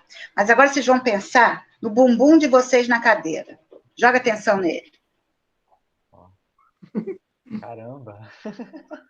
Por essa eu não esperava. Vocês estão sentindo a cadeira? Vocês estão sentindo que tem alguns lugares que pega mais do que o outro? Agora eu estou até me movendo aqui, porque eu não estava tão confortável quanto eu acreditava, né? Vocês estão sentindo diferença de temperatura de uma parte para outra? Que isso! Daqui a pouco eu estou de pé, para não ter que passar por Isso é uma prática de mindfulness. Né? Você presta atenção no seu corpo e tal, mas no pensamento. Aí você está lá, no ar que entra, no ar que sai. Realmente, tem hora que você não vai pensar em nada, você só está focado ali na respiração. Mas, de repente, começou, nossa, amanhã tem prova de língua portuguesa, não estudei. O que a gente faz? Esse pensamento está ali, é a função do cérebro criar o pensamento. Agora, eu posso puxar ele e ficar com ele, ou eu posso liberar ele, falar com ele, agora não. Não é eu ignorar aquele pensamento, não. Mas é eu dizer para ele o seguinte, não é o momento disso, porque a gente educa o cérebro. Então, eu gosto muito de falar o seguinte, veio o pensamento, é como se eu pegasse um balão a gás. Eu falo com ele, legal, eu tenho a prova amanhã, mas agora não é hora disso. E solto. O que vai acontecer? Ele vai embora. Ele vai embora. E isso apareceu de novo. E quando ele vai embora, volta a atenção para sua respiração. Tá? Veio outro, faz a mesma coisa. Foi embora, volta a atenção para a respiração. Vocês vão começar a ver que os pensamentos realmente vão diminuir. Por quê? Porque você está focado na sua respiração. Né? Tem uma prática do escaneamento corporal, que primeiro eu presto atenção na minha respiração, depois eu vou começando do pé até a cabeça, sentindo cada parte do corpo. Sentindo se tem um ventinho batendo, a temperatura, como é que tá. Isso é uma delícia de fazer antes de dormir. Porque você, Antes de dormir, eu tô quase dormindo. É difícil. Bom, mas aí, então, ó, são 8 semanas, e a gente vai trabalhar no Mindful o quê? A interdependência. A gente vai trabalhar e vai perceber que a minha vida está ligada a um tanto de coisas. Mas posso dar o rumo que eu quiser. A impermanência, isso é lindo. Isso vem do budismo e é lindo. Nada é para sempre. Ui. E aquilo, a gente, na hora de um problema, a gente acha que não vai acabar aquele momento. Ele vai acabar. Se eu trago esse pensamento, eu fico mais forte para trabalhar com ele, né? E a questão também da humanidade comprometida. Mindfulness é essa conexão comigo, com o outro, com o mundo, né? Então, aquela música, vou voltar a dizer, né? Que tem um pedacinho, mas é claro que o sol vai voltar amanhã, né? Agora pode estar um toró, o céu horroroso, raios, trovões, mas ele vai voltar. Se não voltar amanhã, vai voltar depois da manhã. A gente tem certeza disso. Fato curioso aí pra galera. Até hoje, nunca foi registrada uma chuva que durou para sempre, hein, galera? Todas acabaram em algum momento. E acaba. Toda tempestade acaba, né? E depois que ela acaba, tem alguns tsunamis na vida da gente, né? Acabou. Depois, o que eu vou fazer? Sentar ali no entulho, reclamar da minha vida, ou eu vou buscar reconstruir, né? E se eu tenho essa humanidade comprometida, conectada, um ajuda o outro. Essa é a filosofia mindfulness, né? E aí, tem outra parte dela, que essa eu até anotei aqui, ó. Tem gente que machuca os outros, tem gente que não sabe amar, mas eu sei que um dia a gente aprende. Se você quiser alguém em quem confiar, confie em si mesmo. Aí, pessoal que está em relacionamento aí, ó. Não é mole, não. Na gente. A gente é o centro. Eu tenho que me amar. Eu tenho que me aceitar. Eu tenho que confiar na minha capacidade. Né? Ninguém vai me amar se eu não me amo. Né? Isso. Vocês não me conhecem. Eu sou uma pessoa de 1,49 m de altura. Nem 1,5 m a pessoa que tem. Né? Agora, aí na escola era o quê? Varinha de pegar abacaxi, salva-vida de aquário, né? E isso e aquilo. Agora, o que eu fazia? Eu ria. Eu vou dar importância, vou achar que é isso? Eu me acho linda, maravilhosa, do jeito que eu sou. Não sou Gisele Bündchen, né? Mas não tem outra Selma no mundo. É verdade. Minha mãe fala isso comigo, João Vitor, você pode ser ruim, mas você é ruim do seu jeito, entendeu? Se valorize por isso. E ninguém é ruim, né? Todos nós, aquele símbolo do Tao, vocês estudaram o taoísmo? O símbolo do Yin e do Yang? Não. Sim. Aquilo, para mim, é lindo, né? Ninguém é só luz, ninguém é só treva. Na luz tem treva, e na treva tem luz. Todos nós temos positividade e negatividade. E isso é que torna a gente humano, né? A gente crescer, a gente evoluir, a gente superar, né? É bacana a gente ver, olha, consegui vencer isso. Né? Eu tendo esse sentimento, no próximo desafio que aparecer, eu vou lembrar disso, né? E vamos embora, né? Então, acho assim, a gente já conversou um pouquinho, né? A gente ficaria aqui horas e horas, que, nossa, a coisa que eu mais gosto de fazer é falar, né? Ainda mais dessas coisas que eu amo, né? Agora, o que eu gostaria de deixar para vocês? Por exemplo, principalmente vocês, terceiro ano de ensino médio. Prática de mindfulness ajuda na nossa concentração, no nosso foco. Um bom estudo, isso depois, se vocês quiserem, a gente conversa. Não é o estudo que eu estudo horas por dia. Eu tenho que organizar. Mindfulness é foco, organização e consciência, né? Eu tenho que organizar, eu tenho que me organizar, eu tenho que trabalhar com organização. Então, peguem tudo que vocês têm, que é um ano estressante, principalmente esse ano com pandemia, que foi completamente diferente, né?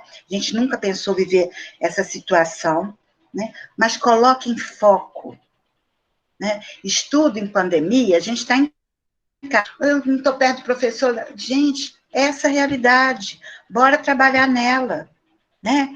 Bora focar. Eu tive dúvida, né? Às vezes eu nem vi que eu tenho dúvida, por quê? Porque eu não foquei, eu não identifiquei, eu não pensei sobre o que eu estou pensando. Tive dúvida, leva para o professor, né? Então, a autorresponsabilidade, ela é fundamental. Porque sempre quando acontece alguma coisa, a gente fala, a culpa é do outro, é porque choveu, é porque isso, é porque aquilo. Não, sou eu. É porque eu não estava centrado, é porque eu não estava bacana, mas eu vou mudar, né? Então, esses 8 encontros do Mindfulness, ele é muito bacana, né? Se vocês quiserem, a gente pode trabalhar isso. Eu estou abrindo um grupo agora, no início de dezembro, que vai dar direitinho até 1 ou 2 semanas antes do Enem. Né? Então, nós vamos trabalhar essas questões e confiem em vocês. E levem para a vida de vocês essa consciência plena, né? Cheirem a flor, soprem a vela, né? Dá a parada de estátua.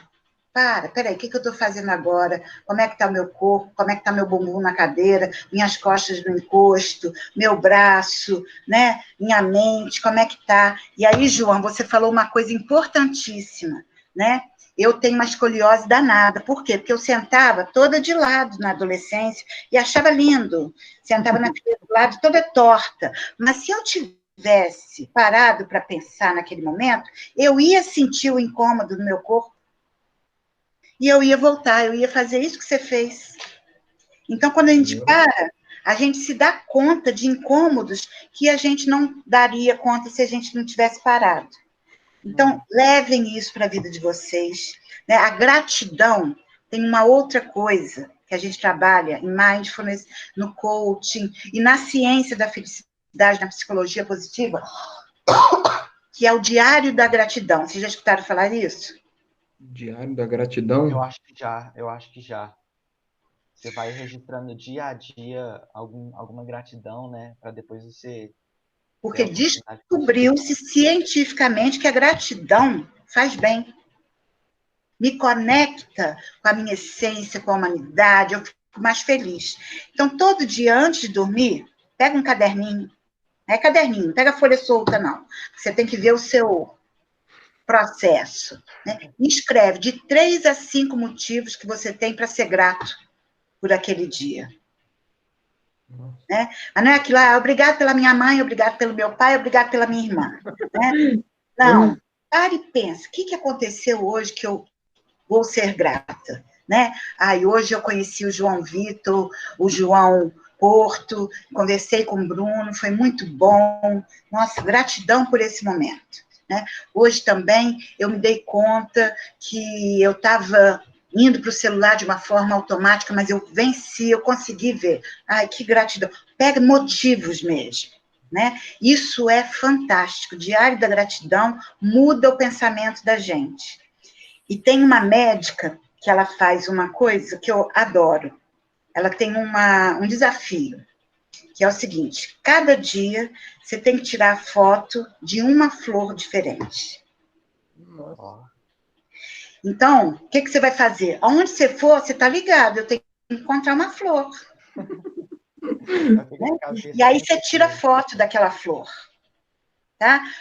Isso parece uma bobeira. Mas quando você encontra a flor, você fica feliz. Opa, encontrei a flor hoje. Né? Outra coisa, o seu foco, você está trabalhando o foco. E você está desenvolvendo, né, a enxergar o belo, o bonito. Né? Às vezes é uma flor minúscula que está lá entre o paralelepípedo, ou está nascendo ali na fresta do muro, né? Hoje eu não vi nenhuma flor, mas eu vi esse matinho aqui, ele é bonito. Vamos embora, tira a flor dele.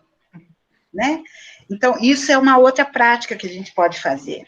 E tem muitas outras práticas, né? Hoje ficou só o gostinho. Deu para vocês perceberem? Vocês têm alguma pergunta, alguma coisa? Não, eu estou quase aqui transcendendo aqui, e agora eu nem sentar na cadeira direita eu não consigo. Acho que eu levei muito a sério essa energia.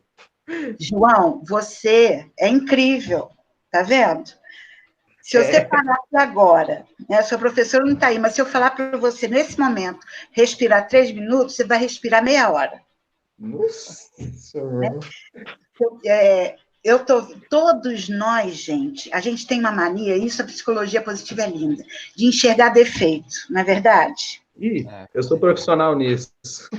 Olha, mas enxergar defeito, vou falar para vocês, é muito fácil. Isso não é vantagem nenhuma. Não é vantagem nenhuma achar defeito. Né? O meu desafio para vocês é encontrem qualidades. Encontrem qualidades em vocês e nas pessoas que estão à volta de vocês. Esse é o grande diferencial, porque reclamar é fácil. Encontrar defeito é fácil. Agora, bora ser diferente, né? Não vamos ser massa, não. Vamos ser uma massa pensante, pelo menos isso, né? Então, eu acho que é isso, né? E vocês estão começando a vida de vocês, né? Vocês começando com essa prática, gente, o futuro vai ser muito melhor, né? A geração de vocês, ela pode construir muita coisa bonita, né? Em todo lugar que passar, tá? E eu me coloco à disposição de vocês, qualquer coisa que vocês precisarem, qualquer dúvida, qualquer tema que vocês queiram conversar, podem me chamar. Essa pessoa aqui é baixinha, mas adora falar. Que isso, Selma, perfeito. Eu só tenho que agradecer. Eu acho que todo mundo aqui, na verdade, está, assim, imensamente grato. Eu realmente estou impressionado. Foi, assim, 1000 vezes melhor do que eu já esperava, porque eu te conheço já há um tempo, né? Vamos colocar assim. Eu nunca tive a oportunidade de realmente conversar tanto assim com você, mas o pouco de interação que a gente já teve sobre alguns assuntos diferentes já foi, assim, uma coisa que eu achei simplesmente espetacular. E esse assunto dá para envolver tanta coisa, né? Que nem você mesmo já envolveu. Neurociência, física quântica, de frequência, comportamento, psicologia, muita coisa mesmo. Mas acho que acima de tudo isso é muito inspirador a vontade de mudar, né? Que você transparece para a gente. Pelo menos eu sinto isso muito de você. E acho também, em especial pelo fato de você ser educadora, você reconhece que, na verdade, a transformação precisa, né, da educação, da instrução. E, assim, a gente só tem a agradecer, de fato, Selma. Muito obrigado mesmo pela conversa. Foi, assim, uma coisa espetacular. Eu também ficaria muito, muito mais tempo falando sobre isso e outros assuntos quaisquer, mesmo que eu não tenha tanta autoridade, mas eu sou curioso, eu sou interessado, né? E as poucas vezes que eu não estava focando no meu bumbum, depois você falou, eu estava bem focado na conversa, e assim, sem palavras, Selma, muito obrigado mesmo, viu, de coração. Olha, eu que agradeço, né? E a educação realmente, ela é o caminho, ela sozinha não muda, não, mas eu acho ela que é um grande instrumento de mudança.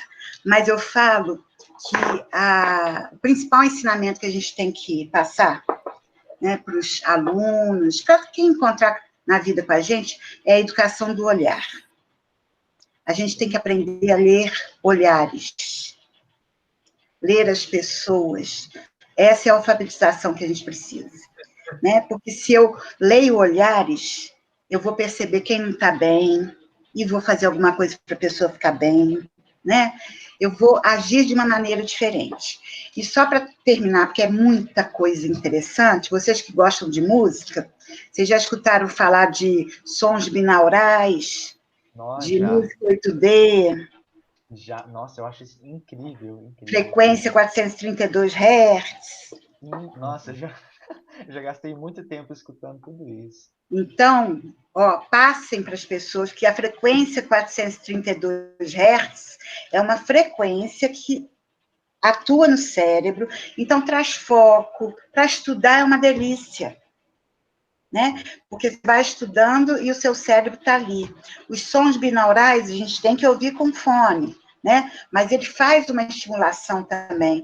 E as músicas 8D é a maior viagem, né? Ou com o Bruno não deu certo, não. Ué. Não, olha, uma delícia. Então, a música traz felicidade para a vida da gente. Certeza. Então, ela é um grande recurso, viu? Então, usem muito a música. sim. Tá? Pode deixar. Muito obrigada por essa oportunidade. Espero ter acendido uma pequena chama, né? Acendeu foi um pavio que fez uma explosão, mas uma explosão de conhecimento. Nós aqui estamos muito gratos por você compartilhar parte do seu conhecimento, que a gente sabe que ele é vasto, né? A gente discutiu algumas coisas dele, né? E a gente só tem a agradecer mesmo, né? E aos nossos queridos telespectadores, eu me sinto na obrigação de ser o homem propaganda deste canal. Então, eu peço para vocês curtirem, para vocês compartilharem, deixarem tudo aí para a gente, né? Para acabar ajudando na divulgação do nosso trabalho. Selma, mais uma vez, muito obrigado, viu? Você é uma pessoa sensacional, foi um prazer conhecer você. Eu falo em nome de nós três, apesar dos dois já terem agradecido também. E é basicamente isso. Se você tiver alguma rede social sua que quiser compartilhar, ou alguma fonte aí do Mind Fitness, Feelings, se você tiver alguma rede social para compartilhar ou alguma coisa para as pessoas pesquisarem mais a fundo, esse tempinho comercial é todo seu. Eu estou meio parada nas redes, porque nessa pandemia eu estou fazendo um movimento de não ficar tão conectada. Mas de vez em quando eu posto. Entra lá. No Instagram é @Selma com C, Educação Integrativa. E no Facebook é Selma Cabral. Tá? Aí vocês vão ver lá, que eu tenho 2 páginas no Facebook.